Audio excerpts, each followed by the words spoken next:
diberikan kelancaran, semoga diberikan keberkahan, dan mudah-mudahan nantinya kita menjadi orang-orang yang bertakwa ya, seperti esensi tujuan dari berpuasa ya. Karena berpuasa itu salah satu tujuannya adalah menjadi la'alakum tattaqun, menjadi orang-orang yang bertakwa. Dan menjadi orang-orang yang bertakwa itu sejatinya adalah yang paling pokok adalah kita tetap terus menjalankan apa yang diperintahkan dan juga menjauhi apa yang dilarang. Ini seperti terkait dengan tujuan pendidikan, yaitu menjadi orang-orang yang beriman, bertakwa, dan berakhlak mulia. Karena orang-orang yang bertakwa, orang-orang yang beriman, pasti akhlaknya pun juga mulia. Nah, ini harapannya seperti itu. Dan dalam pembahasan kita kali ini, kemarin sudah membahas berkaitan dengan tokoh ya. Kemarin saya minta rekan-rekan semua untuk memilih satu tokoh dari Indonesia ataupun Nusantara, terus nanti dikaji ataupun di compare ya dengan tokoh dari luar ataupun dari 50 tokoh pendidikan modern maupun 50 tokoh yang utama. Atau mungkin di luar dari 100 tokoh itu juga boleh ya, tidak harus satu tokoh apa namanya.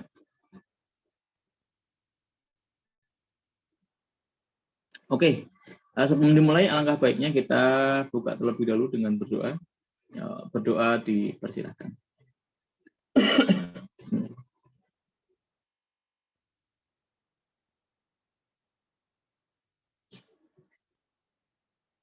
Baik, berdoa selesai. Nah, hari ini kita akan melanjutkan ya. Ini kemarin ada berapa kelompok untuk membuat tokohnya, presentasinya, Plastistel? 7 kelompok, Pak. Berapa? 7, Pak. 7 ya. 7, oke. Baik, kita mulai dulu mungkin dari kelompok pertama. Silahkan, boleh share screen. Mohon maaf, ini saya juga sambil kuliah juga kelas PSTI, tapi nampaknya jam 10 beres. Nanti saya switch device ya, sambil switch device. Silahkan dari kelompok yang pertama.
Ada kelompok satu?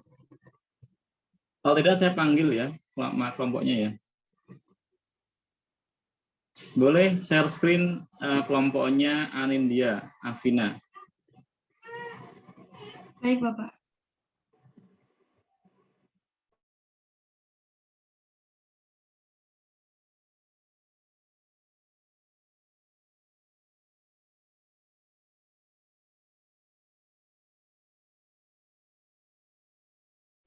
Apa sudah terlihat share screen? Ya, sudah. Aman. Bentar.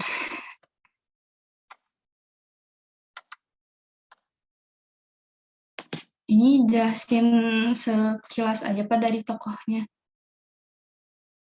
Boleh, mau semua juga boleh. Silakan. Oh iya, baik. Assalamualaikum warahmatullahi wabarakatuh. Nama saya Anindya Vena Karmelia, saya perwakilan dari kelompok 5. Di sini kelompok kami mengambil tokoh Muhammad Syafi'i sebagai ya sebagai tokoh pendidikan yang kami observasi lah gitu ya. Dimulai dari biografi dulu. Jadi Muhammad Syafi'i itu adalah tokoh pendidikan nasional yang lahir di Kalimantan Barat, tapi beliau diangkat menjadi anak oleh ibu dan ayah angkatnya dan menetap di Sumatera Barat di Bukit Tinggi. Semasa muda beliau tuh menempuh pendidikan di Sekolah Raja di Bukit Tinggi, terus belajar melukis di Batavia atau sekarang Jakarta sambil mengajar di Sekolah Kartini. Terus habis itu di tahun 1922 beliau belajar di Belanda menggunakan biaya sendiri. Biaya sendiri ini mungkin datangnya dari saat dia mengajar di Sekolah Kartini. Selama di Belanda beliau akrab dengan Muhammad Hatta karena keduanya memiliki pandangan karakteristik dan gagasan yang sama dalam pemikiran pendidikan dan pengembangan nasionalisme di Indonesia. Mereka berdua itu berpendapat bahwa gerakan nasionalis dapat berhasil dalam menantang penjajahan Belanda, maka pendidikan rakyat harusnya diperluas dan diperdalam. Habis itu setelah selesai bersekolah di Belanda, beliau sempat ditawari untuk mengajar dan menduduki jabatan di sekolah Belanda.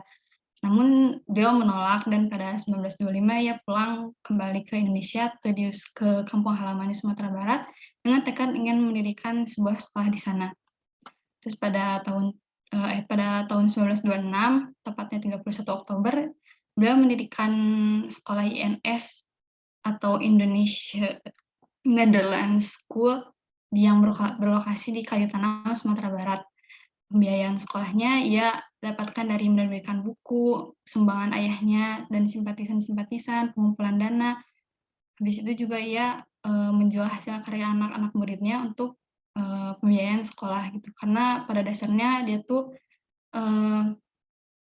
menolak subsidi untuk sekolahnya gitu. Nah di INS ini adalah bisa dibilang karyanya yang paling fundamental karena seluruh pandangan Muhammad Syafi'i dalam pendidikan itu dicurahkan semua di dalam si INS ini.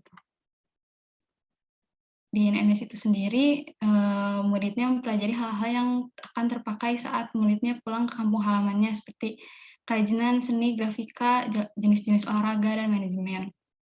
Di kelasnya menggunakan bahasa Indonesia dan bahasa Inggris sebagai bahasa asing pokok. Habis itu sedikit trivia dikit, yaitu Muhammad Syafi'i itu Muhammad Syafi'i itu pas zaman pasca kemerdekaan diangkat menjadi ketua BPUPKI dan anggota PPKI. Habis itu beliau juga menjabat sebagai Menteri Pendidikan dan Kebudayaan di Kabinet Syahril II dan menjadi anggota DPA. Untuk pemikiran terhadap aliran pendidikannya akan disampaikan oleh anggota saya yang lain atau gimana ya Teh? Atau sama saya gimana?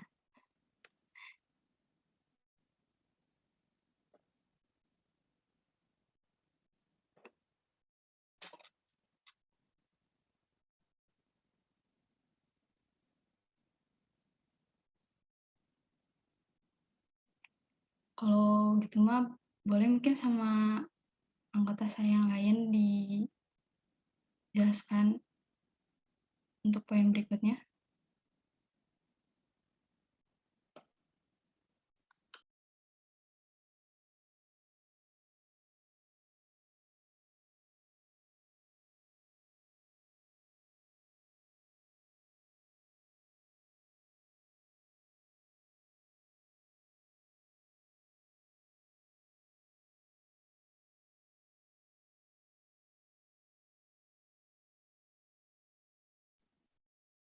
baik, mungkin karena anggota yang lainnya ada beberapa yang berhalangan, ada yang lagi jalan dan lain-lain.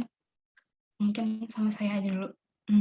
Untuk pemikiran terhadap aliran pendidikannya, Muhammad Syafi'i memiliki konsep pendidikan nasionalisme dan developmentalisme. Nasionalisme itu sendiri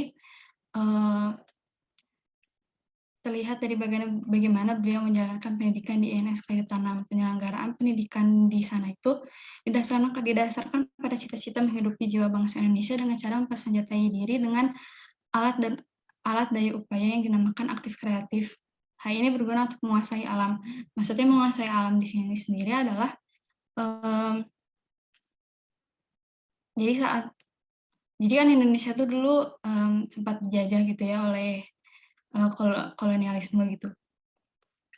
Beliau tuh berpikir bahwa kenapa bangsa Indonesia yang jumlahnya besar tapi dia bisa kalah gitu ya istilahnya dengan Belanda yang notabene-nya negara kecil gitu sebenarnya. Nah, habis itu beliau karena beliau tuh kan pernah tinggal di Belanda gitu ya. Tadi kan beliau tuh belajar gitu di Belanda. Dia tuh menemukan bahwa mana sih? Ya pokoknya si nasionalisme yang dipegang Muhammad Syafi'i ini tertuju pada pembangunan bangsa melalui pendidikan agar menjadi bangsa yang pandai berbuat untuk kehidupan manusia atas segala sesuatu yang diciptakan oleh Tuhan. Beliau berpendapat bahwa Tuhan tidak sia-sia menciptakan seorang manusia dan alam di sekitarnya. Tiap-tiapnya pasti berguna, bahkan jika tidak berguna pun hal tersebut disebabkan karena kita yang tidak pandai menggunakannya. Habis itu ada developmentalisme, yaitu aliran yang dikembangkan oleh John Dewey, George Kersensteiner, serta gagasan pendidikan alam sekitar oleh John Leiter. John Dewey berpendapat bahwa pendidikan harus bersifat terarah dengan tujuan yang tidak berakhir. Maksudnya, pendidikan merupakan sesuatu yang terus berlangsung, sesuatu rekonstruksi pengalaman yang terus bertambah. Proses pendidikan sama layaknya seperti cakrawala, tujuan pendidikan yang dibayangkan ada sebelum terjadinya proses pendidikan ternyata tidak pernah dicapai, sama seperti cakrawala yang tidak pernah terjangkau. Jadi si pandangan John Dewey ini, pendidikan itu harus tertuju pada efisiensi sosial atau kemanfaatan pada kehidupan sosial, belajar berbuat atau belajar melalui pengalaman langsung, lebih dikenal dengan sebutan learning by doing. Ini ada tugas-tugas utama pendidikan menurut Kersensteiner, yaitu membimbing anak untuk bekerja menghidupi dirinya sendiri, menanamkan gagasan pada murid bahwa setiap pekerjaan punya tempatnya masing-masing dan memberikan pelayanan kepada masyarakat, dan mengajarkan kepada anak-anak bahwa melalui pekerjaannya ia memberi sumbangan dalam turut serta membantu masyarakat untuk ke arah suatu kehidupan bersama yang lebih sempurna. Maka dari itu, gagasan dan model sekolah yang dikembangkan Kersensteiner beserta John Dewey memegang pengaruh besar dalam konsep praktik pendidikan Muhammad Syafi'i di INS Kayu Tanam. Untuk pandangan baru dan penerapan, mungkin boleh sama kelompok saya yang lain, boleh sama Faisal mungkin? Ya baik, terima kasih Alin. Untuk yang C ada pandangan baru dan penerapan. Muhammad Syafi'i sendiri mengusung beberapa teori pendidikan, diantaranya yaitu ada mengungkapkan tujuan dan fungsi dari pendidikan menurut kacamatanya. Menurut beliau, pendidikan memiliki fungsi membantu manusia keluar sebagai pemenang dalam perkembangan kehidupan dan persaingan dalam penyempurnaan hidup lahir dan batin antar bangsa. Hal ini ia simpulkan setelah melihat kondisi bangsa Indonesia kala itu yang tersisih atau kalah dari para kolonialis, di mana hal ini membuktikan bahwa tingkat kesempurnaan hidup Indonesia saat itu memang berada pada tingkat taraf yang rendah. Maka untuk mengatasi hal tersebut, bangsa Indonesia sendiri membutuhkan pendidikan yang tepat. Akhirnya muncullah konsep sekolah kerja atau sekolah masyarakat. Selain yang di atas, Muhammad Syafi'i pun juga berpendapat bahwa fungsi dari pendidikan ialah membentuk secara terus-menerus kesempurnaan lahir dan batin anak agar mereka dapat mengikuti perkembangan masyarakat yang selalu bisa bilang mengalami perubahan atau kemajuan. Pemikiran Syafi'i tersebut bermakna bahwa kesempurnaan lahir batin harus selalu diperbaharui mengikuti perkembangan masyarakat dan zaman. Pandangan Muhammad Syafi'i di atas dapat tercermin pada metode pendidikan yang ia terapkan, terutama pada pembelajaran di INS Kayu Tanam. Salah satu metodenya ialah sekolah kerja. Metode ini bermakna bahwa sekolah hendaknya tidak mengasingkan diri dari masyarakat. Maksudnya, kebanyakan sekolah mengukur segala-galanya menurut pahamnya sendiri. Seharusnya pada masa mendatang, murid dapat mengabdi kepada masyarakat, namun murid malah menjadi cenderung mengasingkan diri dari kehidupan sejati dan membentuk dunianya sendiri. Maka dari itu, dasar pendidikan yang dikembangkan oleh Muhammad Syafi'i adalah kemasyarakatan, keaktifan, praktisan, serta berpikir logis dan rasional. Contoh implikasinya itu sebagai berikut. Contohnya itu ada 5. Yang pertama ada mendidik anak-anak agar mampu berpikir secara rasional. Yang kedua, mendidik anak-anak agar mampu bekerja secara teratur dan bersungguh-sungguh. Ketiga, mendidik anak-anak agar menjadi manusia yang berwatak baik. Yang keempat, menanamkan rasa cinta tanah air. Dan yang kelima, mendidik anak agar mandiri tanpa tergantung pada orang lain. Menurut Muhammad Syafi'i, pada setiap manusia ada 3 hal yang bisa dikembangkan untuk mendidik manusia yang akan dituju, yaitu ada melihat, mendengar, dan bergerak. Apabila ketiga hal tersebut tadi tidak dikembangkan secara berkesinambungan, maka tidak akan menghasilkan hasil yang memuaskan. Dengan demikian, dalam pendidikan itu perlu mengembangkan seluruh panca inderanya dengan aktif. Dalam proses pembelajaran, guru pun bertugas untuk mengawasi cara murid belajar. Sedangkan murid yaitu melakukan proses pembelajaran dengan bagaimana aktivitas yang murid ingin lakukan. Dengan begini, murid diberikan kebebasan dalam mengerjakan pembelajaran sehingga membuat dampaknya nyaman bagi mereka. Sehingga dengan itu murid akan terbiasa bekerja dengan aktif, efektif, dan efisien. Lanjut nanti. Yang D ada pandangan Muhammad Syafi'i melawan John Dewey. Ada salah satu kutipan dari John Dewey, bisa kalian baca sendiri. Itu dikutip dari sebuah artikel, di mana kutipan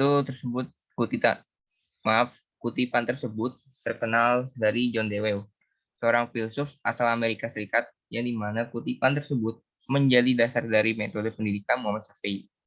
Kutipan di atas memiliki arti, yaitu kita harus menjadikan sekolah menjadi embrio kehidupan komunitas, aktif dengan jenis pekerjaan yang mencerminkan kehidupan masyarakat yang lebih besar, dan seluruhnya diresapi dengan semangat seni, sejarah, dan sains.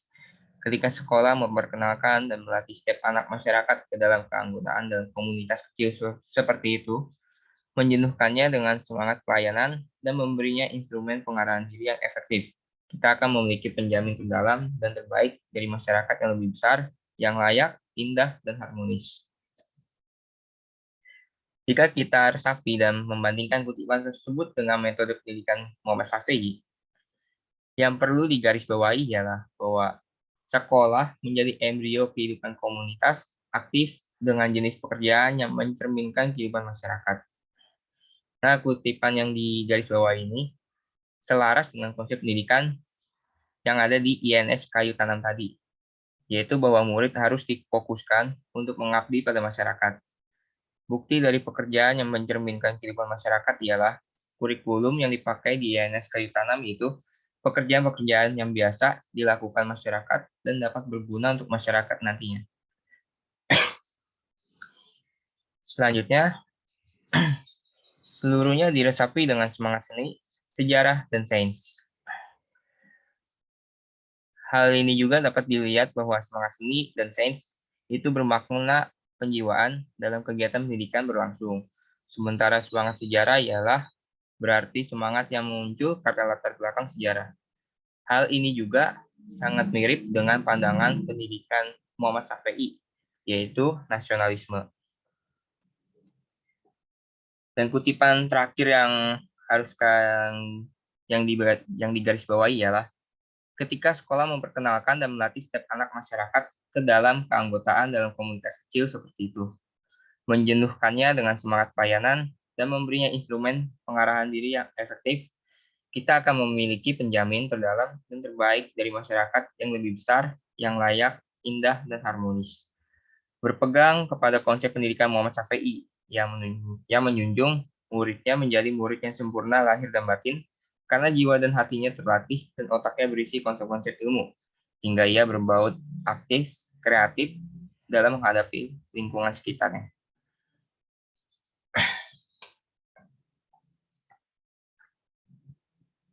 Boleh di next, Alin.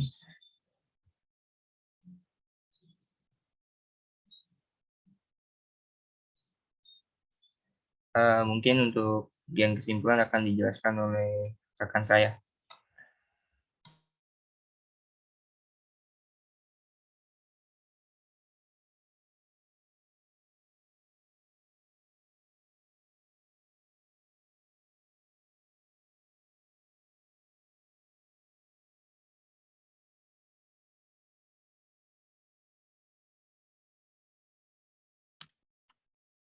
Untuk menghemat waktu, mungkin kesimpulan sama saya aja. Jadi kesimpulannya adalah Muhammad Syafi'i adalah tokoh pendidikan nasional yang berasal dari Sumatera Barat. Ia memegang peran penting dalam berjalannya kegiatan pendidikan di kampung halamannya yaitu di Sumatera Barat. Ia belajar di Sekolah Raja di Bukit Tinggi, belajar melukis di Jakarta sambil mengajar di Sekolah Kartini. Dan pada tahun 1922 ia menuntut ilmu sampai ke Belanda, dan tahun 1925 ia pulang ke tanah air dengan tekad ingin mendirikan suatu sekolah. Ia mendirikan sekolah namanya YNS di Kayu Tanam, Sumatera Barat. Setelah itu ia sempat diangkat menjadi ketua BPUPKI dan mendirikan ruang pendidikan dan kebudayaan di 12 Padang. Setelah itu dia menjabat menjadi Menteri Pendidikan Kebudayaan dalam Kabinet Syahrir II dan pernah menjadi anggota DPA. Filsafat pendidikan Muhammad Syafi'i mendasarkan konsep pendidikannya pada nasionalisme dalam arti konsep dan praktek penyelenggaraan di pendidikan di INS Kayu Tanam berdasarkan pada cita-cita menghidupkan jiwa bangsa Indonesia dengan cara mempersenjatai diri dengan alat daya upaya yang dinamakan aktif kreatif untuk menguasai alam. Pandangan pendidikan Muhammad Syafi'i juga sangat dipengaruhi oleh aliran developmentalisme, terutama oleh gagasan sekolah kerja yang dikembangkan oleh John Dewey dan George Kersensteiner, serta pendidikan alam sekiranya yang dikembangkan oleh John Leiter, yaitu. Dia memiliki pandangan bahwa fungsi dari pendidikan adalah membantu manusia keluar sebagai pemenang dalam perkembangan kehidupan dan persaingan dalam penyempurnaan hidup lahir dan batin antar bangsa. Manusia dan bangsa yang dapat bertahan ialah manusia dan bangsa yang dapat mengikuti perkembangan masyarakat atau zamannya. Sementara pandangan lainnya adalah ia berpendapat bahwa pendidikan dan pengajaran bertujuan membentuk secara terus-menerus kesempurnaan lahir dan batin dapat mengikuti perkembangan masyarakat yang selalu mengalami perubahan dan kemajuan. Kurikulum yang dikembangkan adalah kurikulum pendidikan dasar dan beberapa mata pelajaran yang khusus, sedangkan metode pendidikannya adalah sekolah kerja, pekerjaan tangan, dan produksi kreasi. Terakhir, dasar pendidikan yang dikembangkannya adalah kemasyarakatan keaktifan, kepraktisan, serta berpikir logis dan rasional. Mendidik anak-anak agar mampu bekerja secara teratur dan bersungguh-sungguh, menjadi anak yang berwatak baik dan mandiri. Dalam pelajaran, anak diperlakukan sebagai subjek bukan objek. Guru berperan sebagai manajer belajar, menciptakan situasi agar siswa aktif berbuat. Sekiranya itu dari kelompok kami. Saya Anja dan tadi Faisal sebagai perwakilan dari kelompok 5, minta maaf kalau masih banyak kesalahan. Assalamualaikum warahmatullahi wabarakatuh.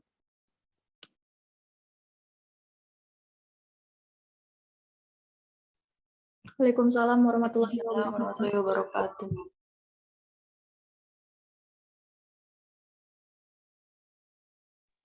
Oke, sudah ya. Jadi John Dewey dengan Muhammad Syafi'i ya. Muhammad Syafi'i itu menteri pengajaran ketiga ya setelah Ki Hajar Dewantoro menteri pengajaran pertama, terus Todung Mulya itu yang kedua, terus yang ketiga itu adalah Muhammad Syafi'i. Dan Muhammad Syafi'i pun mengembangkan tadi ada INS ya, Indonesian apa di NS-nya, school ya, N-nya lupa ya. Nah ini juga bagian dari, dia pun juga mengembangkan sekolah ya, karena pengalaman-pengalamannya mengajar juga di era Kartini, di sekolah Kartini dan lain sebagainya. Dan sama-sama mengembangkan apa namanya, mengembangkan pembelajaran yang sama-sama progresivitas ya. Baik, nanti kita akan coba bahas total progresivisme John Dewey, Syafi'i dan lain sebagainya. Oke, kita lanjutkan ke kelompok 2. Silakan.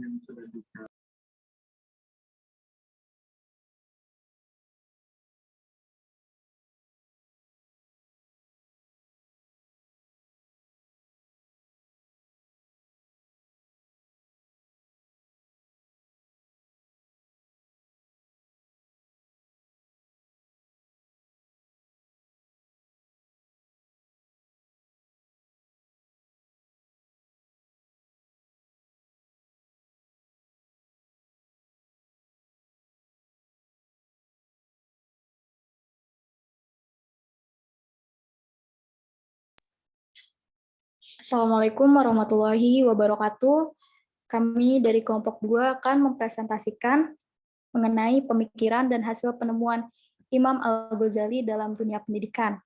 Dengan anggota kelompok 2 yaitu Galda Zahra, Haifanisa Anwari, Hikmah Nur Seha, Mahardika Agustina, dan Muhammad Rifki. Baik, langsung dilanjut saja pada bagian abstrak oleh Galda. Baik, izin masuk. Al-Ghazali adalah ahli Islam besar yang menguasai beberapa disiplin ilmu. Beliau tidak hanya menguasai ilmu-ilmu keislaman, tetapi juga filsafat dan akhirnya memilih tasawuf dan mistik. Dan beliau salah satu orang yang penting dalam sejarah Islam dan komunitas Muslim. Kemampuannya dalam mengungkapkan gagasan sangat orisinil, kritis, dan komunikatif.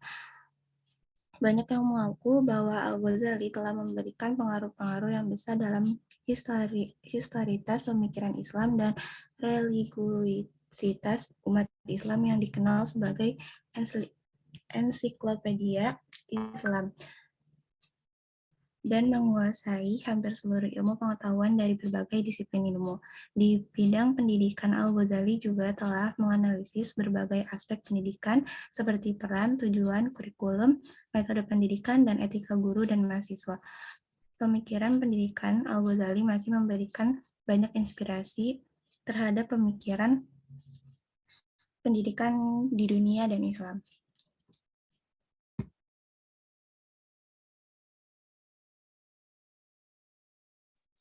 Baik, lanjut ke pendahuluan. Pada hakikatnya, pendidikan menurut Islam adalah pemberi corak hitam putihnya perjalanan hidup setiap manusia. Pendidikan dalam pandangan Islam ditetapkan bahwa pendidikan merupakan salah satu kegiatan yang wajib ditempuh bagi seorang pria dan wanita selama sepanjang hayatnya, sehingga menempatkan posisi pendidikan sebagai bagian yang tidak dapat terpisahkan dalam kehidupan umat manusia.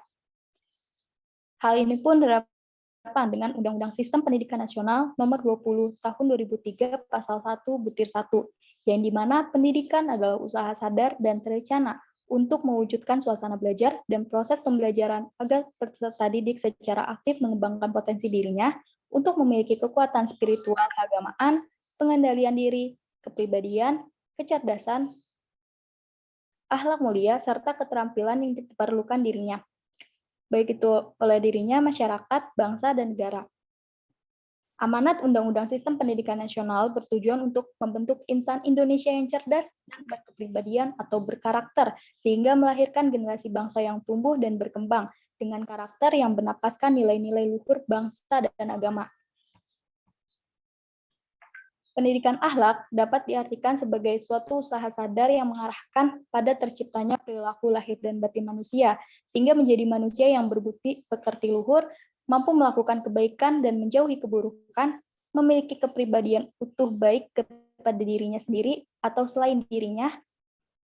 Lalu berbicara tentang pendidikan akhlak, erat kaitannya dengan para tokoh-tokoh pendidikan Islam yang mengemukakan pemikirannya mengenai pendidikan akhlak. Jika ditinjau dari zaman ke zaman, maka dapat dikategorikan menjadi pemikir pada era klasik dan era modern. Pemikiran klasik dalam Islam adalah suatu pemikiran yang bertumpu pada pemikiran-pemikiran ulama ahli tafsir, hadis, fikih, tasawuf, tauhid yang hidup pada abad ke-7 sampai ke-13 Masehi. Sedangkan pemikiran modern adalah suatu pemikiran yang berusaha merelevansikan antara ilmu agama dengan ilmu modern dengan cara menafsirkan ajaran-ajaran agama yang sesuai dengan ilmu modern. Di antara tokoh-tokoh cendekiawan muslim yang memiliki perhatian besar dan kontribusi dalam dunia pendidikan, khususnya pendidikan akhlak, baik pada era klasik maupun pada era modern adalah Imam Ghazali dan Buya Hamka. Menurut Al-Ghazali, pendidikan merupakan suatu proses kegiatan yang dilakukan secara sistematis untuk melahirkan perubahan yang progresif pada tingkah laku manusia. Sedangkan menurut Buya Hamka, pendidikan dianggap sebagai cara untuk mendidik kepribadian manusia. Adanya manusia di muka bumi ini tidak cukup untuk hanya mengenal hal baik dan buruk, akan tetapi diharuskan untuk taat beribadah kepada Allah dan serta hidupnya dapat bermanfaat bagi sesama makhluk maupun makhluk yang lainnya. Pemikiran pendidikan akhlak Imam Al-Ghazali dilatar belakangi untuk mengembalikan kebudayaan Arab Islam yang merosot akibat menomorduakan kehidupan akhirat dan menomorsatukan kehidupan dunia. Sedangkan pemikiran pendidikan akhlak Buya Hamka dilatar belakangi untuk memajukan peradaban bangsa Indonesia dengan nilai-nilai Islami. Persamaan corak pemikiran pendidikan akhlak Imam Al-Ghazali dan Buya Hamka didasarkan pada keagamaan yang berbau tasawuf. Dengan cara membandingkan pemikiran keduanya, akan menghasilkan suatu konsep pendidikan akhlak yang dapat digunakan untuk meningkatkan pembelajaran yang lebih baik lagi. Konsep pendidikan akhlak tersebut akan ditarik relevansian dengan pendidikan karakter di Indonesia, sehingga kedepannya akan dijadikan pedoman dalam rangka membina akhlak bangsa Indonesia yang dapat menjadi perisai dari permasalahan-permasalahan moral maupun pemecah masalah moral yang sedang atau akan terjadi di negeri ini.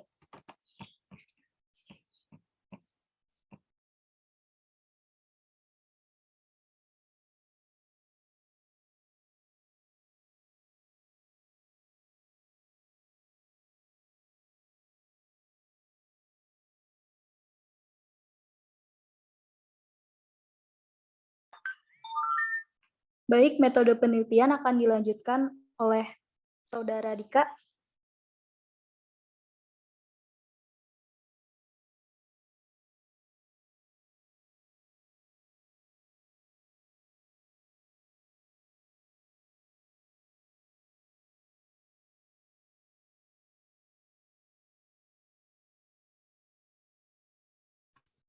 Metode penelitian Al-Ghazali dan Buya Hamka dapat dikaji dengan metode historis dan atau yang dimaksudkan untuk menyingkap, menggali, dan menelaah serta menganalisis persoalan-persoalan yang menjadi objek studi ini dari kacamata kesejarahan sehingga didapatkan kesimpulan yang objektif karena didasari analisis latar belakang peristiwa yang objektif.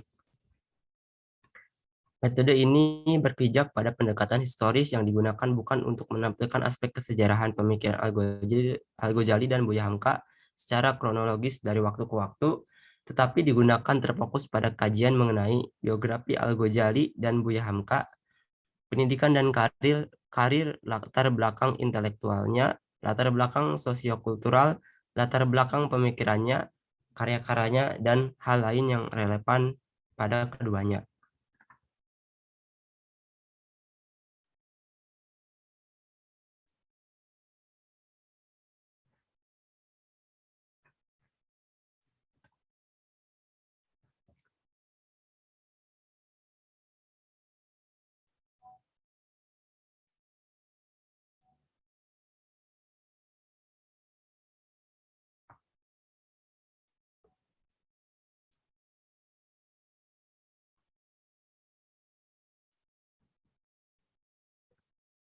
Hasil dan bahasan dari keduanya tersebut yaitu pendidikan religius menjadi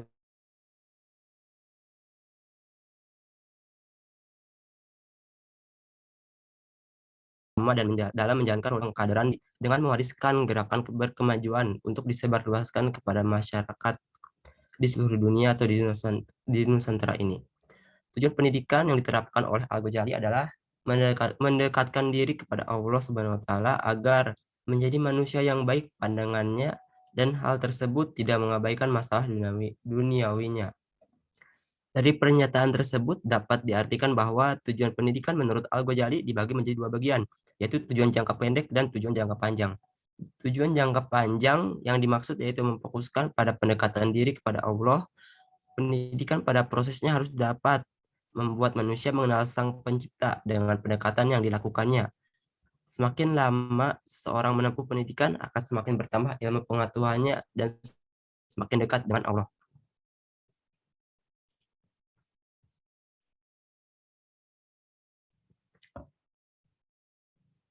Hal tersebut tidak memisahkan antara ilmu keduniaan dan dengan ilmu kebenaran dan sikap religius, tetapi mengarah pada pengajaran dan yang berkelanjutan.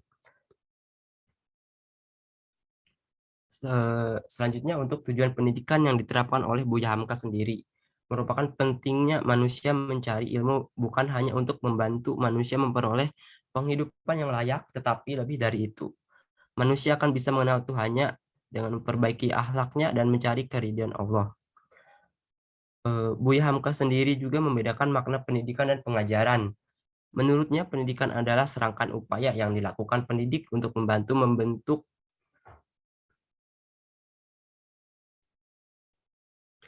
membentuk akhlak. Jika ditinjau dari zaman ke zaman, maka dapat dikategorikan menjadi pemikir pada era klasik dan era modern.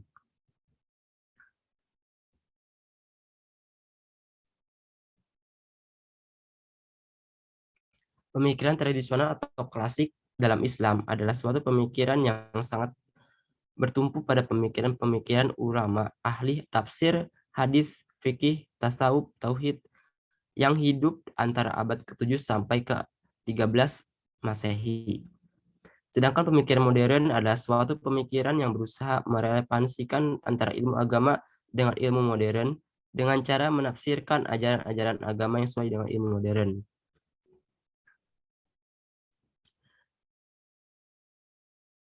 Di antara tokoh-tokoh tersebut yaitu salah satunya Imam Al-Ghazali dan Buya Hamka. Selain itu, menurut Al-Ghazali, pendidikan merupakan suatu proses kegiatan yang dilakukan secara sistematis untuk melahirkan perubahan yang progresif pada tingkah laku manusia. Sedangkan menurut Buya Hamka, pendidikan dianggap sebagai cara untuk mendidik kepribadian manusia. Adanya manusia di muka bumi ini tidak cukup untuk hanya mengenal hal baik dan buruk, akan tetapi diharuskan untuk taat beribadah kepada Allah serta hidupnya dapat bermanfaat bagi sesama manusia maupun makhluk yang lainnya.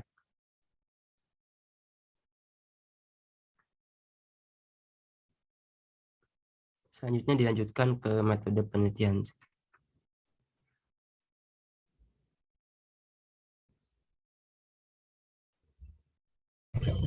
Selanjutnya ada metode penelitian, yaitu fokus perhatian Al-Ghazali. Untuk metode pendidikan lebih diutamakan untuk pengajaran pendidikan agama anak-anak. Yang dia contohkan adalah metode keteladanan untuk mental anak, pembinaan budi pekerti, dan penanaman sifat-sifat yang utama pada diri mereka. Selanjutnya, metode pengajaran menurut Al-Ghazali dibagi menjadi dua bagian, yaitu pendidikan agama dan pendidikan akhlak.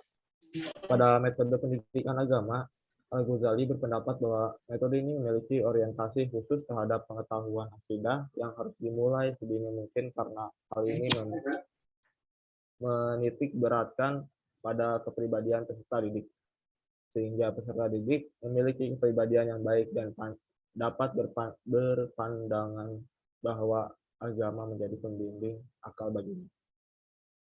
Selain itu, pada metode pendidikan akhlak, pengajaran yang dilakukan memfokuskan pada pembentukan akhlak yang baik. Menurut Al-Ghazali, akhlak adalah suatu sikap yang mengakar di dalam jiwa yang darinya lahir berbagai perbuatan dengan mudah tanpa perlu pemikiran dan pertimbangan. Dalam pandangannya, Al-Ghazali tidak menggunakan istilah-istilah guru dan murid dalam arti keahlian dan akademis dengan tegas. Secara terinci, beliau menetapkan syarat-syarat guru dan tugasnya dalam buku Ihya Ulum Al-Din yang disimpulkan sebagai berikut. 1. Guru harus belas kasih kepada orang-orang yang belajar dan memperlakukannya dengan baik seperti kepada anak-anaknya. 2. Guru harus mengikuti sifat Nabi, tidak meminta upah, tidak berharap balasan dan terima kasih atas ilmu yang diberikan, karena tujuan utamanya untuk mencari ridho Allah. Guru harus bisa mencegah muridnya dari akhlak buruk dan jalan yang baik. Lalu yang keempat, guru harus menghormati ilmu yang dimiliki orang lain. Selanjutnya yang kelima,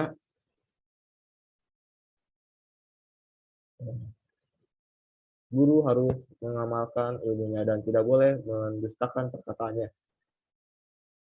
Menurut beliau, bahwa guru yang baik akalnya dan terbukti akhlaknya layak diberi amanat untuk mengajar dan memberikan ilmu kepada peserta didik atau murid.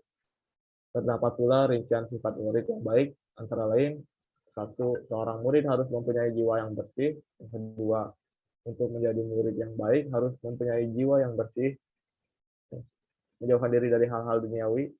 Lalu yang ketiga, seorang murid harus mempunyai sifat yang rendah hati atau tawadu. Yang keempat, seorang murid harus tidak mempelajari satu macam ilmu saja.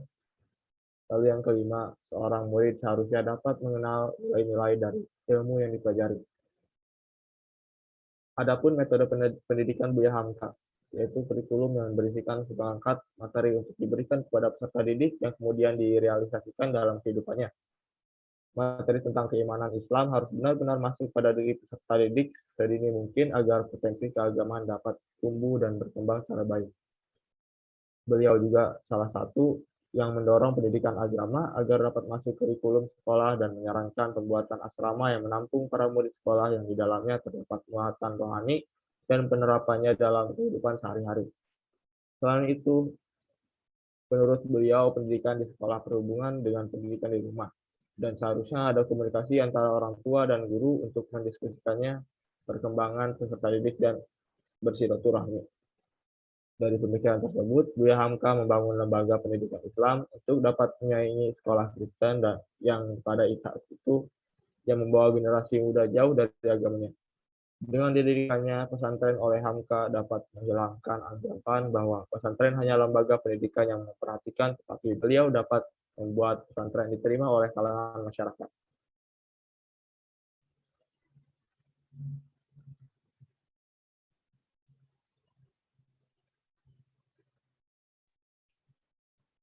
Baik, selanjutnya pencapaian keduanya. Bagi Al-Ghazali, peranan pendidikan Islam dengan metode pendidikan akhlak dan agama ini telah diimplementasikan di Indonesia dengan adanya Undang-Undang Nomor 20 Tahun 2003 tentang Tujuan Pendidikan Nasional yang berbunyi, pendidikan nasional berfungsi mengembangkan kemampuan dan membentuk watak serta peradaban bangsa yang bermartabat dalam rangka mencerdaskan kehidupan bangsa, bertujuan untuk berkembangnya potensi peserta didik agar menjadi manusia yang beriman dan bertakwa kepada Tuhan Yang Maha Esa, berakhlak mulia, sehat, berilmu, cakap, kreatif, mandiri, dan menjadi warga negara yang demokratis serta bertanggung jawab.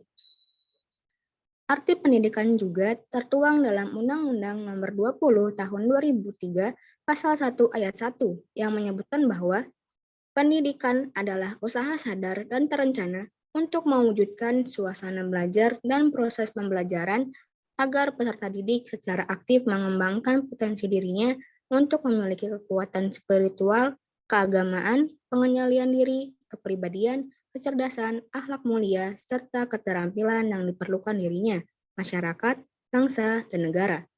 Hal ini sejalan dengan metode pengajaran beliau dengan keteladanan bagi mental anak, pembinaan budi pekerti, dan penanaman keutamaan pada diri mereka. Untuk pencapaian Buya Hamka sendiri, saat dalam perjalanannya menjadi mubalik, beliau banyak menulis buku untuk memotivasi anak muda Indonesia. Terlebih lagi, pada saat itu Indonesia sedang mengalami masa penjajahan oleh bala tentara Jepang. Buya Hamka dengan banyaknya buku yang ia terbitkan, maka ia memulai konsep pendidikan akhlak untuk memajukan peradaban bangsa Indonesia dari akibat adanya dunia barat yang angkuh terhadap teknologinya, yang kemudian menyebabkan keangkuhan tersebut untuk menjajah dunia timur, terlebih bangsa Indonesia. Kemudian relevansi dari keduanya yaitu Penjelasan sebelumnya sudah kita ketahui bahwa dua tokoh di atas memiliki pandangan yang sama terhadap kepribadian manusia yang berakhlak mulia. Kedua hal ini selaras karena saling berkesinambungan. Di antaranya adalah pendidikan karakter bertujuan untuk mendidik seseorang agar memiliki perilaku yang baik dan menjadi ciri khasnya. Sementara pendidikan adalah mempunyai arti usaha manusia untuk mencapai keutamaan akhlak agar dapat menyongsong kehidupan yang lebih baik lagi. Tidak hanya itu, keselarasan antara pemikiran Al-Ghazali dan Buya Hamka tertuang dalam pendidikan akhlak pendidik dan peserta didik yang harus dapat berakhlak baik dalam proses pembelajaran agar dapat menciptakan lingkungan belajar yang menyejukkan. Dari keselarasan tersebut, tentunya terdapat faktor yang mempengaruhi proses belajar berjalannya pendidikan karakter dan akhlak. Faktor-faktor tersebut berasal dari lingkungan keluarga, sekolah, dan masyarakat. Hal ini mempengaruhi pada pendidikan karakter dan akhlak yang dimana semua lingkungan tersebut berpengaruh pada sukses atau tidaknya pendidikan.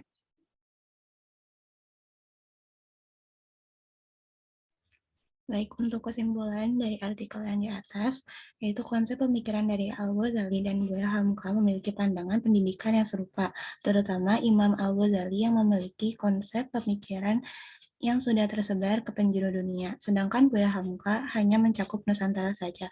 Namun keduanya memiliki pandangan mengenai pendidikan yang sama. Berikut adalah contoh komparasi atau perbandingan dari kedua tokoh pendidikan tersebut dari segi konsep pemikiran pendidikan dan karya-karyanya. Yang pertama, Al-Ghazali, beliau merupakan seorang pemikir hebat yang menuangkan pemikiran tersebut dalam beberapa kitab ilmu pengetahuan dalam bidang tasawuf, fikih, akidah, filsafat, dan akhlak. Di antara karya-karyanya, kitabnya dalam berbagai bidang adalah sebagai berikut. Yang pertama, Ihya Ulumuddin, yaitu merupakan kitab yang sangat terkenal berisikan tasawuf ilmu keagamaan. Yang kedua, Minhajul Abidin, kitab yang berisikan nilai-nilai pendidikan dalam Islam berupa tahapan meraih kesempurnaan ibadah. Yang ketiga, Ayyuhal Walad, kitab yang membuat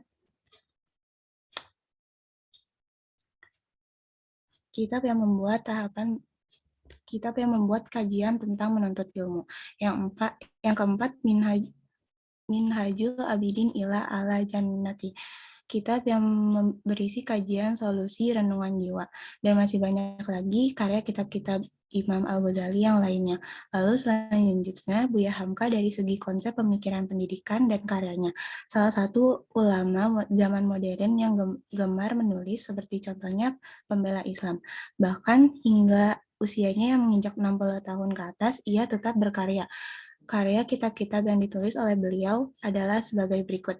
Yang pertama, falsafah hidup. Yang kedua, pelajaran agama Islam. Yang ketiga, lembaga hidup. Yang keempat, lembaga budi. Keempat kitab atau buku tersebut mencakup dalam bidang keagamaan dan akhlak.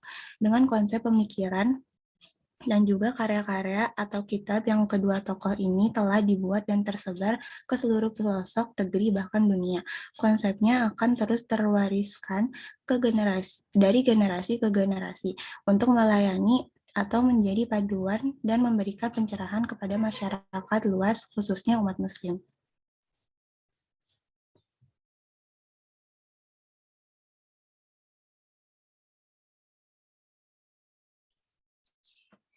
Baik, sekian penjelasan materi dari kelompok kami. Apabila ada kesalahan dan kekurangan, mohon dimaafkan. Sekian, wassalamualaikum warahmatullahi wabarakatuh. Waalaikumsalam warahmatullahi wabarakatuh.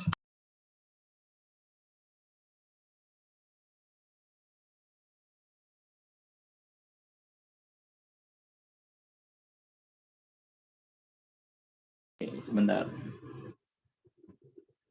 Oke, baik. Terima kasih kelompok 2 ya tadi ya. Boleh dilanjut dulu sementara kelompok berikutnya.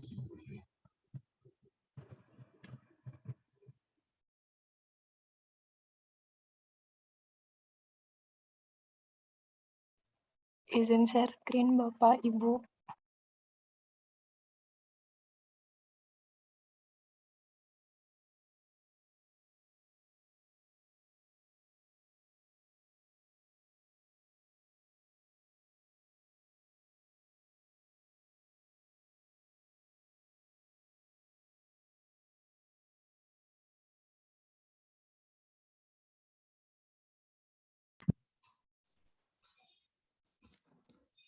Assalamualaikum warahmatullahi wabarakatuh. Selamat pagi Bapak dan Ibu beserta teman-teman semua. Perkenalkan, saya Delia Fitristiani dari kelompok 3 bersama rekan-rekan saya dari kelompok 3. Kami mendiskusikan mengenai pemikiran dari Ibnu Sina bersama dengan tokoh yang kami komparasikan, yaitu Suhrawardi. Saya di sini bersama Dia Lutfi Hendro, Edwin Pujiantoro, Muhammad Galvan Alfiandi, dan Najwa Nabila Manasisoyo. Untuk yang pertama, dipersilakan kepada Galvan. Baik, terima kasih atas kesempatannya. Yang pertama, kita akan memulai dulu dari latar belakang. Dengan berkembangnya filsafat dan ilmu pengetahuan Yunani, Persia, dan India, umat Islam secara bertahap mulai menghadirkan berbagai perspektif intelektual yang mendominasi cakrawala peradaban Islam. Fakultas Hukum dan Sekte Sufi dibentuk pada abad ketiga sejarah Islam. Wahyu mencapai abad ketiga sejarah Islam pada tahun, dan wahyu yang berada dalam keadaan bersatu, hingga kemudian dipatahkan. Ini mengkristal menjadi komponen-komponennya. Demikian pula, beradab-adab kemudian, berbagai perspektif intelektual yang diserap dalam pandangan dunia Islam, lihat materi yang disajikan oleh kekayaan warisan peradaban awal yang ada dalam bahasa Arab. Filsafat, seni, dan sains telah melahirkan berbagai aliran. Oleh karena itu, ada baiknya kita menyebut mazhab ini sebagai sekolah Islam. Tokoh Ibnu Sina dikenal sebagai tokoh yang bergerak dalam bidang ilmu, mulai dari mengajar, mengarang, praktik pengobatan, dan Suhrawardi adalah tokoh yang menggagas teosofi, yaitu gabungan antara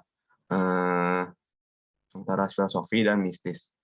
Buah-buah hasil dari pemikiran mereka bisa menjadi relevansi yang baik untuk dicoba di zaman ini. Keduanya merupakan filsuf yang mencampurkan elemen agama serta logika. Untuk berfilsafat ini.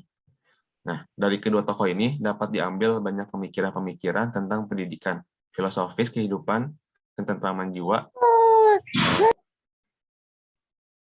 Relevansi antara konsep pemikiran mereka dapat disambungkan menjadi konsep pendidikan zaman modern saat ini. Baik, yang berikutnya akan dilanjutkan oleh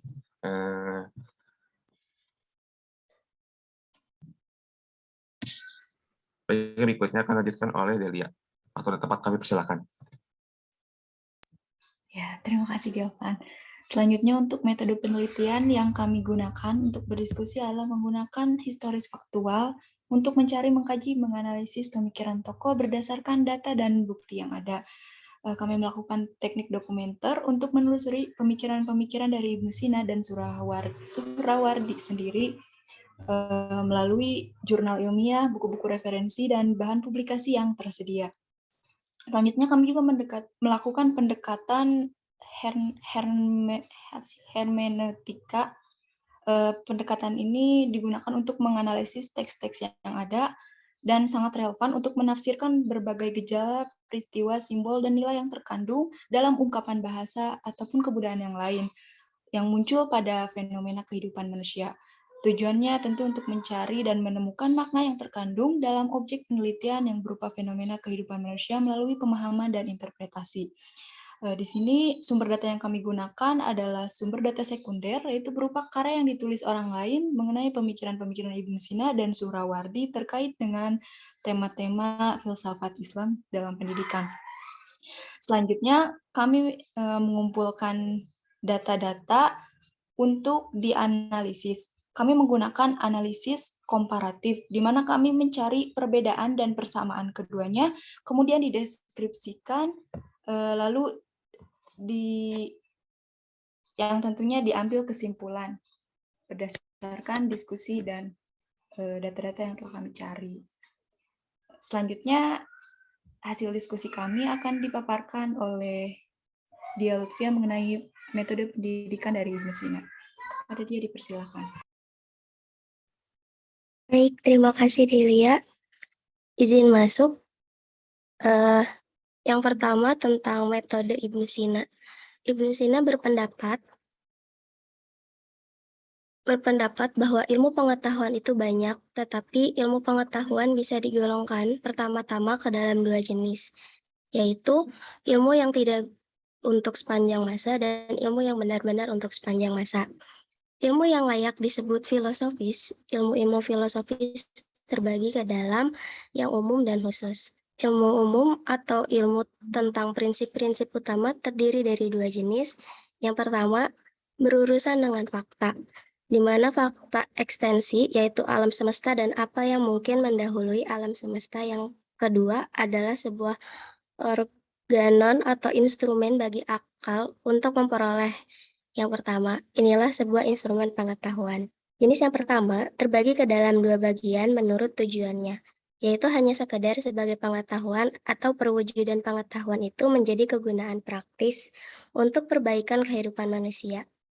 Yang pertama berurusan dengan fakta-fakta dan juga benda-benda, dan yang kedua berurusan dengan segala tindakan dan praktik.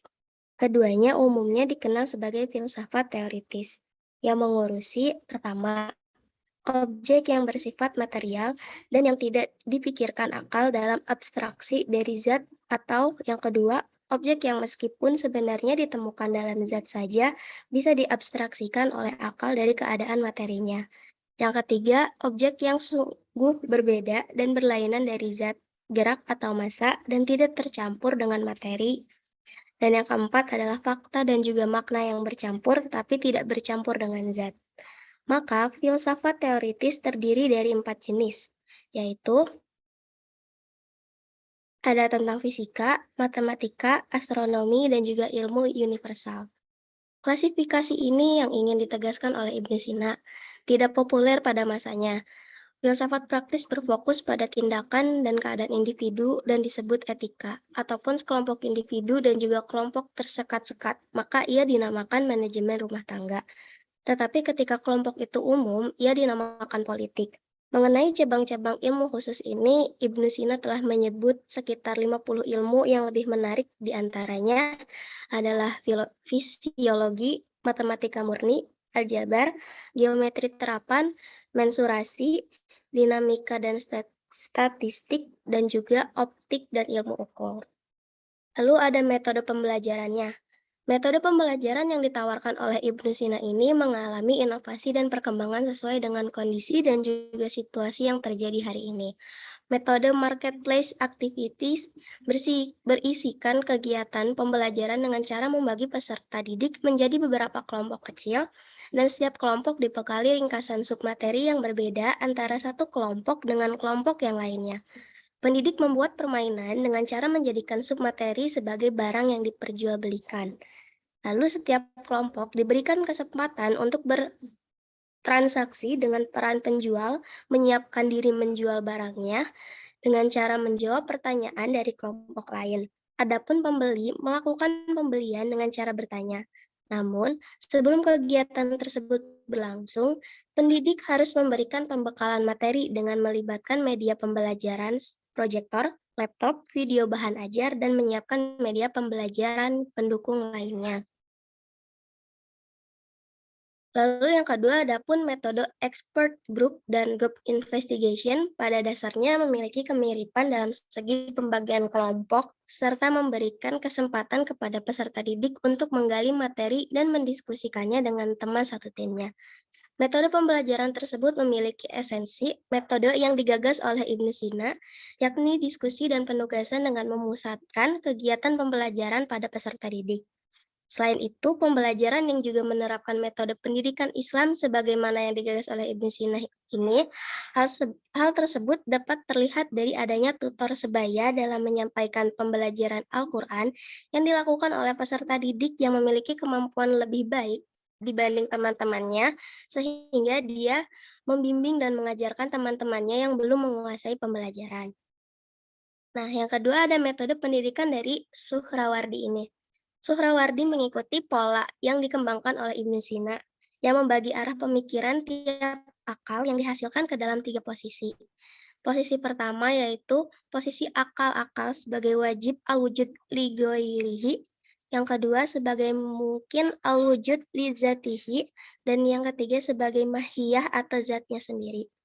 Akal pertama dengan memikirkan dirinya sendiri sebagai wajib al-wujud li ghairi memunculkan akal-akal yang lain, dan dengan memikirkan dirinya sendiri sebagai mukmin al-wujud li zatihi memunculkan jim al-falak al-aqsa, dan dengan memikirkan dirinya sendiri sebagai mahiyah atau zatnya sendiri sehingga menimbulkan nafs al-falak al-muharik. Selanjutnya, akal yang kedua dengan memikirkan dirinya sendiri sebagai wajib al-wujud li ghairihi, muncullah akal ketiga. Dan akal ketiga ini memikirkan dirinya sendiri sebagai mungkin al-wujud li ghairi, timbullah falak at-sawabi, dan dengan memikirkan dirinya sendiri sebagai mahiyah atau zatnya dengan memunculkan jiwanya. Suhrawardi menganggap pengetahuan bergantung pada hubungan antara subjek dan objek. Argumentasinya bahwa esensi sesuatu dimulai dari pertama-tama harus diperoleh oleh objek, baru kemudian sesuatu yang dapat diketahui. Jika tidak demikian, keadaan subjek berarti mendahului dan sesudah itu menjadi sama. Yang tak sesuatu pun dapat disebut telah diperoleh. Karenanya, keadaan subjek terhadap objek merupakan salah satu faktor yang membatasi apakah pengetahuan itu diperoleh atau tidak. Kondisi subjektif atau pengetahuan dengan pengalaman kehadiran dan intuisi ini sebenarnya bukan merupakan bagian dari teori predikatif dan formal peripatetik tentang pengetahuan. Nah, konsep keilmuan dari Suhrawardi ini ada dua metode, yaitu pertama ada metode Hushuli, yang dimana gambaran tentang sesuatu yang ditangkap oleh jiwa dengan salah satu dari panca indera eksetorik atau secara fisik. Kemudian metode Hushuli ini dibagi menjadi dua bagian, yaitu pertama kita memaksimalkan fungsi indrawari atau observasi empiris sesuai dengan pembenaran indrawi, yaitu melihat, mendengar, meraba, merasa, dan mencium. Dan yang kedua yaitu menggunakan daya pikir atau observasi rasional, yakni upaya rasionalisasi segala objek rasio dalam bentuk spiritual secara silogisme dalam menarik kesimpulan dari hal-hal yang belum diketahui. Yang kedua ada metode Hudhuri, di mana metode ini merupakan sebuah realistis eksistensial yang hadir dalam diri subjek atau diketahui secara tanpa perantara apa saja atau pengetahuan kehadiran terhadap esensi sebuah realitas dengan perantara konsep. Gambaran umum tentang metode atau ilmu Hudhuri ini yaitu pengetahuan tentang eksistensi sebuah realitas, hakikat pengetahuan tanpa perantara, konsep atau biasa disebut pengetahuan dengan kehadiran atau pengetahuan yang bisa diperoleh melalui observasi murni. Mungkin cukup materi dari saya segitu, selanjutnya akan dilanjutkan oleh Edwin. Ya, baik. Terima kasih dia atas kesempatannya. Di sini saya akan menyampaikan tentang pencapaian Ibnu Sina dan Suhrawardi serta relevansi mereka dalam pendidikan di Indonesia maupun pendidikan secara menyeluruh. Pertama, Ibnu Sina sendiri, beliau itu mengarang 450 buku berbeda dan bahasanya pun berbeda gitu. Banyak diantaranya tuh isinya tentang filosofi dari kedokteran, karena seperti yang kita tahu Ibnu Sina terkenal akan bapak kedokteran dunia gitu. Nah, jadi disinilah muncul sebuah julukan khusus untuk Ibnu Sina, yakni bapak kedokteran modern, karena buku-buku yang beliau buat itu sangat relevan dengan kedokteran di zaman ini. Salah satu contohnya adalah kitab Al-Qanun fi Tibb, atau kalau bahasa Inggrisnya itu Canon of Medicine. Jadi ini tuh ditulis Ibnu Sina pada tahun 1012. Saat itu tuh beliau lagi ada di Iran. Di buku ini beliau tuh meramu pengetahuan dari berbagai sumber. Beliau juga telah menggabungkan teori pengobatan Yunani Hippocrates dan Galen, serta pengalaman dari ahli-ahli perobatan di India, serta pengalaman dari beliau sendiri. Di sini beliau membahas tentang alam, unsur-unsurnya, seperti bumi, udara, api, dan air. Lalu objek kajian berpindah pada anatomi tubuh manusia. Lalu selanjutnya dibahas tentang sebab-sebab munculnya penyakit serta gejala ketika seseorang terkena penyakit. Buku ini memperkenalkan konsep sindrom sebagai sebuah bantuan untuk melakukan diagnosis, dan menetapkan 7 aturan untuk evaluasi terhadap pengobatan-pengobatan yang baru. Ini merupakan kerangka yang sangat esensial untuk uji klinis. Bahkan di dalam buku-buku tersebut juga dinyatakan bahwa keterangan dengan lebih jelas dengan adanya gambar-gambar serta sketsa yang beliau buat untuk anatomi tubuh itu sendiri. Lalu Ibnu Sina juga menemukan adanya pengaruh pikiran dengan kondisi fisik seseorang. Jadi pada zaman itu Ibnu Sina sudah berpikir bahwa kondisi fisik seseorang itu sangat berpengaruh dengan pikirannya. Dan baru-baru ini para peneliti sedang mempelajari kondisi fisik serta keadaan pikiran manusia. Hasilnya sangat relevan. Jadi peneliti menemukan bahwa pemikiran manusia itu mempengaruhi kondisi fisik manusia itu juga. Jadi waktu itu Ibnu Sina pernah bilang, jangan pernah katakan kepada pasien bahwa penyakitnya tidak dapat diobati, karena sesungguhnya sugesti itu merupakan obat bagi pasien. Kalau misalnya ini kita relevankan dengan konsep pendidikan, jangan pernah berkata tidak bisa kepada para pembelajar karena sugesti itu penting untuk mereka. Lalu lanjut ke konsep tujuan pendidikan dari Ibnu Sina sendiri. Ibnu Sina selalu memperhatikan dan mendorong berkembangnya fisik, intelektual, dan budi pekerti peserta didik secara sempurna, atau kata lainnya terwujud dengan insan kamil. Gagasan Ibnu Sina tersebut diaktualisasikan melalui rumusan pendidikan nasional pada pasal 3 Undang-Undang Sistem Pendidikan Nasional yang berbunyi, berkembangnya potensi peserta didik agar menjadi manusia yang beriman dan bertakwa kepada Tuhan Yang Maha Esa, berakhlak mulia, sehat, berilmu, cakap, kreatif, mandiri, dan menjadi warga negara yang demokratis serta bertanggung jawab. Untuk mewujudkan manusia Indonesia yang sesuai dengan tujuan pendidikan nasional, maka undang-undang mengatur kurikulum ini yang wajib dikembangkan pada setiap jenjang pendidikan dasar dan menengah, yakni pada pengadaan mata pelajaran yang pertama adalah pendidikan agama, yang kedua pendidikan kewarganegaraan, bahasa, matematika, ilmu pengetahuan alam, ilmu pengetahuan sosial, seni dan budaya, pendidikan jasmani dan olahraga, keterampilan jurusan, lalu muatan lokal. Adapun kurikulum wajib dalam perguruan tinggi, yang pertama adalah pendidikan agama, pendidikan kewarganegaraan, dan bahasa. Jadi Ibnu Sina menekankan sifat esensial dan filosofi yang tadi sudah disebutkan oleh teman saya di awal, pendidikan formal gitu.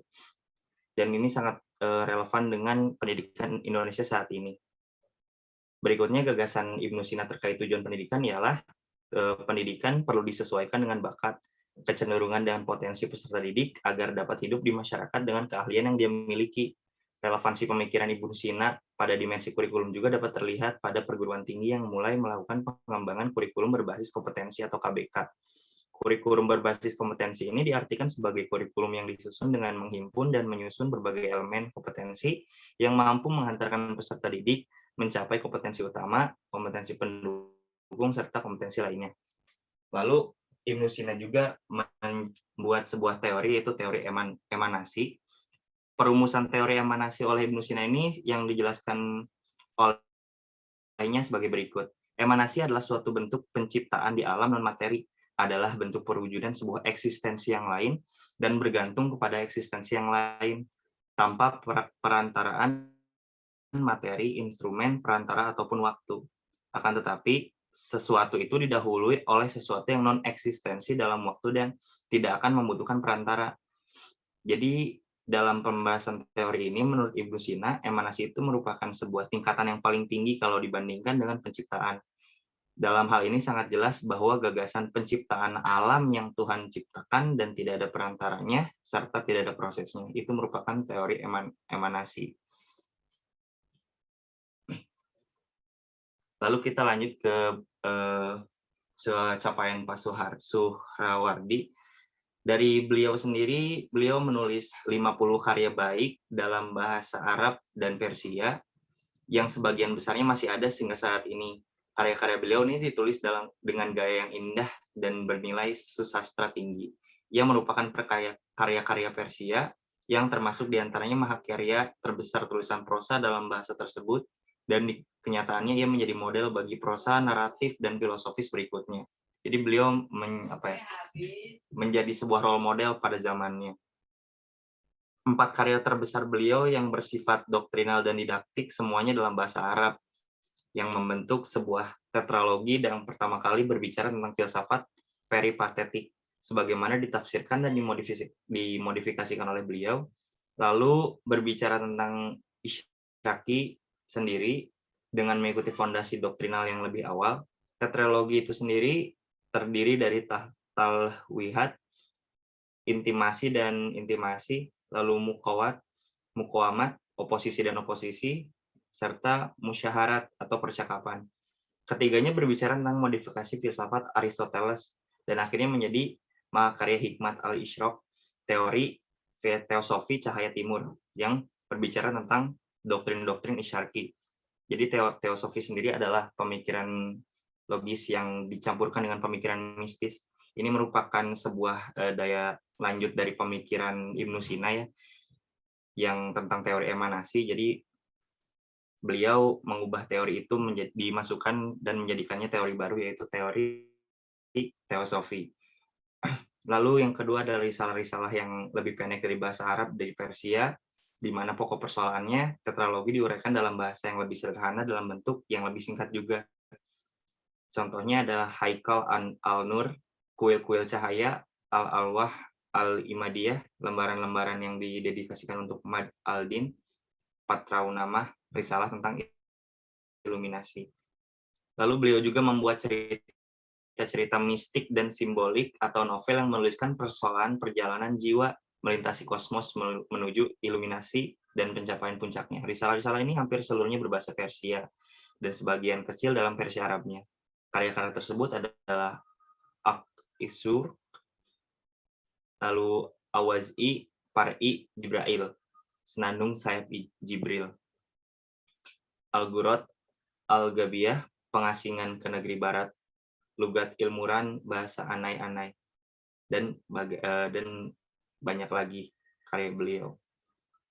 Lalu beliau juga menciptakan sebuah transkripsi, terjemahan dan uraiannya atas karya-karya filsafat yang lebih awal serta naskah-naskah suci dan keagamaan seperti terjemahan Persia Risalat, Al-Tairnya Ibnu Sina, uraian dan komentarnya atas isyaratnya Ibnu Sina, gugahannya atas risalah Al-Isyriknya Ibnu Sina, dan komentar-komentarnya atas sejumlah ayat Al-Quran dan hadis-hadis tertentu.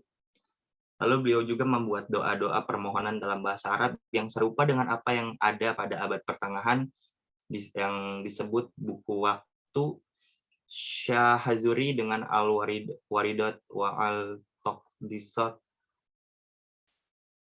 Lalu yang terakhil, Suhrawardi mampu membongkar pemikiran-pemikiran para filsuf peripatetik yang sudah ada sebelumnya, dan juga ia menyampaikan pemikiran atau teori gabungan antara filosofis dan mistis. Seperti yang saya sampaikan tadi, teori ini adalah teori teosofi yang berujungnya membahas mengenai teori penciptaan alam yang dikenal dengan teori iluminasi. Terdapat teori perbedaan dari teori sebelumnya, yaitu emanasi. Jadi beliau mengubah teori emanasi, mencocokkannya dengan ideologi beliau dan menjadikannya teori teosofi.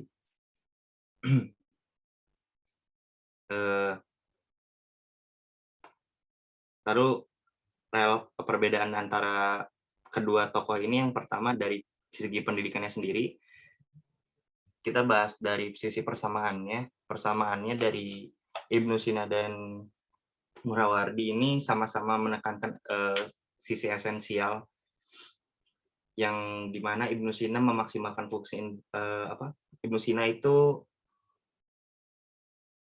menekankan esensi di marketplace aktivis dan expert group yang bisa direlevankan dengan pendidikan zaman sekarang. Perbedaannya dengan Suhrawardi hanya di bagian implementasinya saja. Oke, itu dari saya presentasi yang dapat saya sampaikan. Dilanjutkan ke Najwa Nabila Amanda Siswoyo. Kepada Najwa dipersilahkan. Baik, terima kasih Edwin atas kesempatannya. Di bagian ini simpulan yakni tokoh pemikir filsafat pendidikan, Ibnu Sina bergerak pada berbagai bidang ilmu, mulai dari mengajar, mengarang, praktik pengobatan, dan ia juga pernah menjadi penasihat politik atau wazir. Wazir itu menteri. Bicara mengenai prinsip untuk melakukan pelimpahan ilmu-ilmu, Ibnu Sina melakukannya secara menurun, yakni dari posisi tertinggi, yakni akal, menuju ke posisi terendah, atau alam. Teori emanasi oleh pemikiran Ibnu Sina mengenai penciptaan jagat raya yang berasal dari keputusannya. Lalu pemikiran Ibnu Sina ini berawal dari pernyataan filsuf Aristoteles mengenai kuasa pertama, yakni Tuhan. Penyempurnaan berbagai teori filsuf lainnya mengenai pemikiran ini diusung oleh Ibnu Sina dengan Tuhanlah sebagai pencipta yang ada di teori emanasi. Lalu tidak mengartikan bahwa wujud seluruh alam semesta ini merupakan pancaran Tuhan. Mungkin cukup sekian pemaparan dari kelompok kami mengenai teori filsafat pendidikan, tokoh filsafat pendidikan Ibnu Sina serta Suhrawardi. Mohon maaf apabila ada kekurangan dan kesalahan dari kami. Terima kasih atas perhatiannya. Wassalamualaikum warahmatullahi wabarakatuh. Waalaikumsalam warahmatullahi wabarakatuh. Oke, baik. Masih ada 4 lagi ya yang belum ya. Tapi ini 10 menit lagi jam 11 ya. Jadi mungkin yang 4-nya kita alihkan pekan depan aja ya, teman-teman semua. Silakan nanti bisa disiapkan terkait dengan pembahasan tadi cukup menarik ya. Banyak tokoh-tokoh yang dibahas, ada Al-Ghazali, ada Ibnu Sina gitu kan, dan lain sebagainya. Yang mana ini Al-Ghazali dengan Ibnu Sina pun sebenarnya terkait dengan teori emanasi pun juga berseberangan kalau tidak salah ya. Saya pernah membaca itu Al-Ghazali dengan Ibnu Sina itu terkait dengan teori emanasi, teori kausalitas, hukum kausalitas itu berseberangan juga. Kelihatannya seperti itu ya, saya kalau nggak salah baca ya. Dan memang para filsuf yang muncul ya, filsafat itu sebagian besar memang dihasilkan berdasarkan kepada apa yang mereka lihat, apa yang mereka rasakan, apa yang mereka dengar, berdasarkan kepada 5 panca indera mereka, ataupun dengan sistem metafisik ataupun ontologinya mereka. Sehingga dari permasalahan yang mereka tangkap itu mereka kemas, mereka olah dengan metode epistemologinya, dan nantinya mereka hasilkan sebuah makna dari apa yang mereka kaji. Dan teori-teori yang dihasilkan ataupun gagasan yang dihasilkan ketika disepakati oleh sebagian banyak orang, maka itu masuk ke dalam sebuah teori ilmu pengetahuan. Contoh halnya terkait dengan sekarang yang sedang viral ya, yang belum lama ini adalah terkait dengan pemilihan Hijriah ataupun bulan baru. Kalau Masehi jelas ya, sudah disepakati internasional bahwa pukul 00 itu sudah masuk hari baru. Jadi jam 23.59 semenit kemudian itu ganti baru. Makanya kalau tahun baru itu tanggal 1 Januari itu banyak yang merayakan itu pukul 00 ya, 00 waktu Indonesia Barat. Nah, sedangkan kalau bulan Hijriah itu ketika ganti harinya adalah pada pukul menjelang maghrib ataupun mendekati maghrib. Jadi maghrib itu sudah ganti hari kalau Hijriah gitu. Makanya ada yang salah kaprah pergantian Hijriah gitu kan. Nanti dari Zulhijjah ke Muharram itu mereka merayakan pergantiannya di pukul 00. Ini agak aneh ya, menurut saya aneh. Kenapa? Karena pergantian harinya ya maghrib gitu. Jadi ketika menjelang maghrib, habis maghrib, nah baru mereka bisa menyalakan flare ya, kalaupun mau pakai flare, walaupun itu bukan tradisinya sebenarnya. Nah ini salah kaprahnya di situ. Nah cuma yang saya soroti adalah bukan masalah pergantian harinya, tetapi terkait dengan penentuan hari. Nah di Hijriah ini terjadi berbagai macam penentuan. Ada yang menggunakan ru'yatul hilal, menggunakan imkanur ru'yah, dan juga ada juga yang menggunakan hisab hakiki. Dan itu ketiga-tiganya adalah metode di dalam penentuan awal bulan. Walaupun sebenarnya konteks ada yang menggunakan ru'yatul hilal dan juga imkan ru'yah pun juga sebenarnya mereka menggunakan metode hisab sebenarnya. Cuman yang membedakan adalah terkait dengan derajat konjungsi bulannya ini yang menjadi pembeda. Dan setiap organisasi itu ternyata memiliki derajat yang berbeda. Nah, di Persyarikatan Muhammadiyah melalui Majelis Tarjih itu sudah menetapkan di atas 0, itu sudah dianggap masuk hari baru. Makanya mengapa Muhammadiyah sampai tahun 2030-an bahkan tahun 2100 pun mungkin sudah menentukan kapan awal puasa, kapan lebaran dan lain sebagainya. Sedangkan kalau organisasi lain seperti Nahdlatul Ulama dan juga pemerintah itu belum bisa menentukan karena tergantung dari mereka bisa melihat bulan atau tidak gitu, melalui metode imkan ru'yah. Walaupun sebenarnya melalui hisab pun sudah ketahuan bahwa oh ternyata besok itu derajatnya adalah 2 derajat. Nah, 2 derajat itu kira-kira masuk enggak menurut versi NU dan juga versi pemerintah. Walaupun sebenarnya sama-sama pemerintah dan NU sekarang menaikkan derajatnya yaitu 3 derajat agar bisa dianggap bisa terlihat. Nah, 3 derajat dengan 0, ya pasti jauh sekali. Jadi kalau bulannya itu 1 derajat ya pasti akan berbeda terus gitu kan.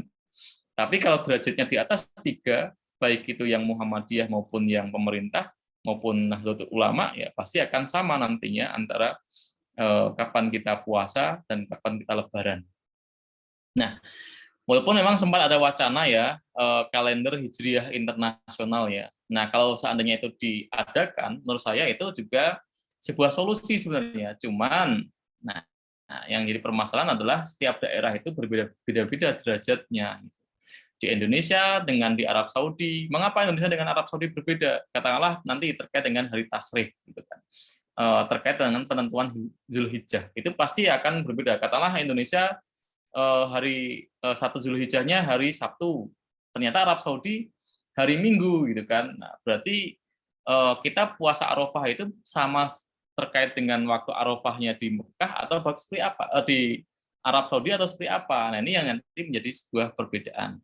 Walaupun ini terkait dengan ijtihadiyah dan terkait dengan hal ini pun sudah dibahas oleh para ulama zaman dulu juga terkait dengan penentuannya apakah berbasis makan, berbasis tempat, atau sesuai dengan sama dengan Arab Saudi, atau setiap daerah itu punya pilihan tersendiri tergantung dia yang melihat.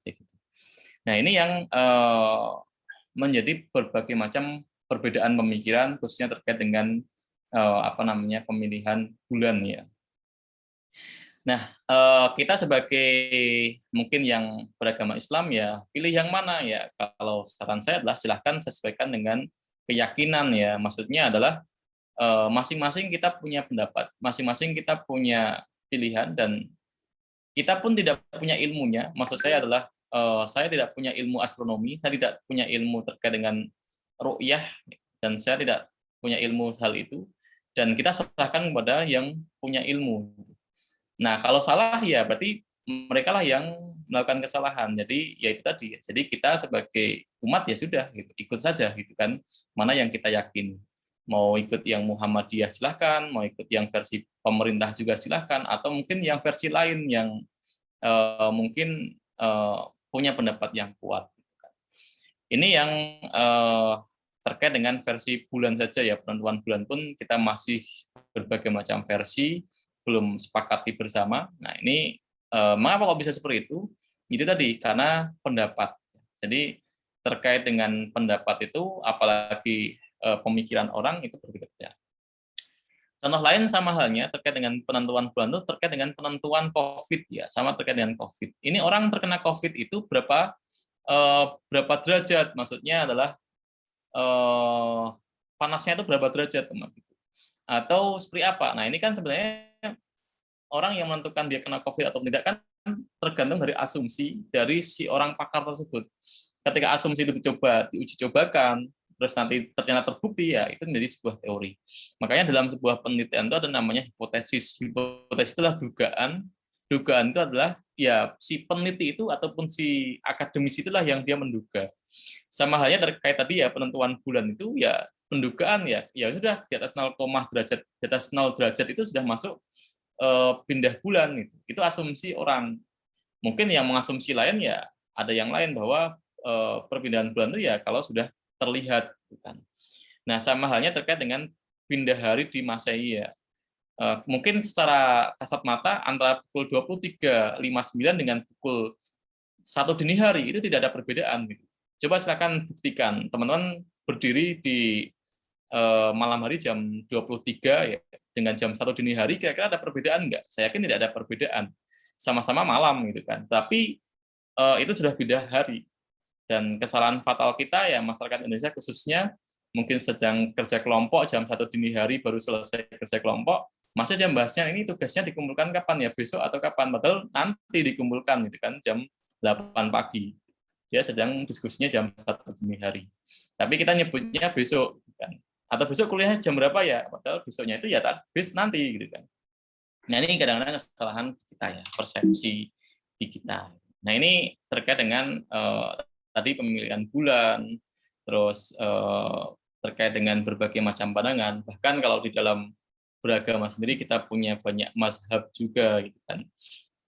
Punya banyak pemikiran. Itu pun juga memang karena apa? Karena pemikiran tadi ya. Kita masing-masing itu punya pandangan orang yang berilmu, terus mereka mencoba beristihad ketika mendapatkan sesuatu ataupun permasalahan, sehingga dari itu keluarlah berbagai macam fatwa. Makanya dalam agama Islam itu ada namanya al-maqasidut syariah gitu kan. Maqasidut syariah itu adalah untuk hal-hal yang mungkin tidak diatur di dalam Al-Qur'an dan juga as-sunnah ataupun terkait dengan qiyas dan lain sebagainya ya. Dengan maqasidut syariah itu, nah masing-masing ya dikembalikan kepada ijtihad dari para ulamanya. Nah, ini terkait dengan pandangan ya. Ya, ini nampaknya agak panjang, apalagi ini ranahnya adalah PAI terkait dengan maqasidut syariah, nanti harus membahas terkait dengan daruratul khomsah gitu kan, 5 yang harus wajib didaruratkan seperti halnya terkait dengan sholat kemarin ya. Boleh nggak kita tidak sholat Jumat ketika COVID? Nah, kita kembali kepada daruratul khomsah, 5 hal yang harus dijaga. Nah, ini bagian seperti itulah yang terkadang menjadi perbedaan di antara para ilmuwan, baik ilmuwan muslim maupun ilmuwan saintis lainnya. Ya, ini sedikit gambaran saja terkait dengan tadi pemahaman yang ada di dalam pemahaman-pemahaman yang ada di dalam berbagai ilmu pengetahuan, dan itu perbedaan itu menurut saya adalah suatu hal yang wajar, karena jangankan para ilmuwan, para ahli, para masyaikh, kita pun para mahasiswa, para pembelajar pun juga menangkap sebuah ilmu pengetahuan kadang-kadang masih terjadi perbedaan. Nah, ini yang yang menjadi khasanah kita, dan perbedaan itu ya harusnya kita tangkap dengan baik. Perbedaan itu bukan untuk bercerai-berai, tetapi untuk menambah khasanah. Berdiskusi, mencari hal yang kebenaran itu perlu ya, tapi yang tidak boleh itu ketika diskusi itu menjadi debat kusir. Nah, ini yang nggak boleh. Dan banyak yang terjadi seperti itu, diskusi itu malah menjadi debat kusir gitu kan. Ini yang tidak diperkenankan. Oke, rekan-rekan semua, nampaknya itu saja pertemuan kita hari ini. Terima kasih atas kehadirannya. Sebelumnya mungkin Bu Dewi ada tambahan barangkali? Bu Dewi masih on atau dengan Rara?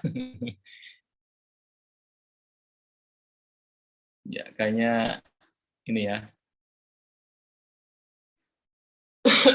Oke, kalau tidak kita akhiri ya. Namun sebelum saya akhiri, saya mau presensi terlebih dahulu ya.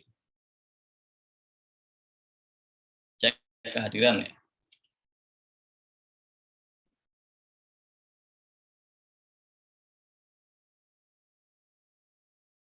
Oke, Dia Lutfia hadir. Hadir, Bapak. Oke, Andreas Juliana. Hadir, Pak. Muhammad Fadli. Hadir, Pak. Samuel Restu. Halo, Samuel. Maaf, Pak, Samuel hadir tapi lagi ke rumah sakit tadi, Pak. Oke. Iya, Pak, Samuel sudah hadir tadi, Pak. Iya, oke. Carisa atau Carisa? Hadir, Pak. Hadir ya. Mau Lydia? Hadir, Pak. Edwin? Hadir, Pak. Ya, Galda? Hadir, Bapak. Hikmah? Hadir, Pak. Muhammad Rifki? Hadir, Pak. Nabila? Hadir, Pak. Oke, Muhammad Wildan. Muhammad Wildan ada? Halo? Ada nggak? Nggak ada ya? Di Zoom nggak ada ya? Faza. Faza Naura. Ada nggak? Di Zoom ada, Pak. Ya, di Zoom ada ya. Muhammad Hilmi Asidiki. Hadir, Pak. Riza Faizal. Hadir, Pak. Zuda. Veronica Peter Marito. Hadir, Pak. Azam Muhammad. Hadir, Pak. Anissa. Anissa Cahyani. Di Zoom ada ya. Anindya. Ada ya. Hadir, Bapak. Bapak Anissa hadir. Wafa. Hadir, Pak. Muhammad Kilvan. Hadir, Pak. Delia. Hadir, Pak. Mutia. Hadir, Pak. Taifa. Hadir, Pak. Aden. Hadir, Pak. Fadila. Hadir, Pak. Oke. Tita. Hadir, Pak. Rama. Halo, Rama. Ramadviana. Ada, Pak, itu di chat, Pak. Ya. Nadifa. Hadir, Pak. Mahardika. Hadir, Pak. Putri. Nabila. Hadir, Bapak. Andi. Muhammad Alfat. Hadir, Pak. Oke. Pak Muhammad Julan hadir, Pak. Maaf tadi gangguan jaring. Ya. Muhammad siapa? Julan. Muhammad Wildan. Muhammad Wildan.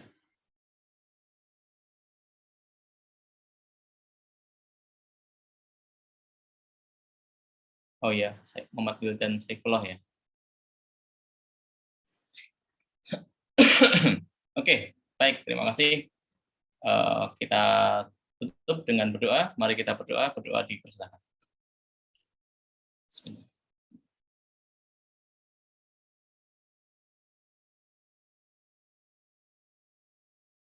Sudah selesai. Terima kasih.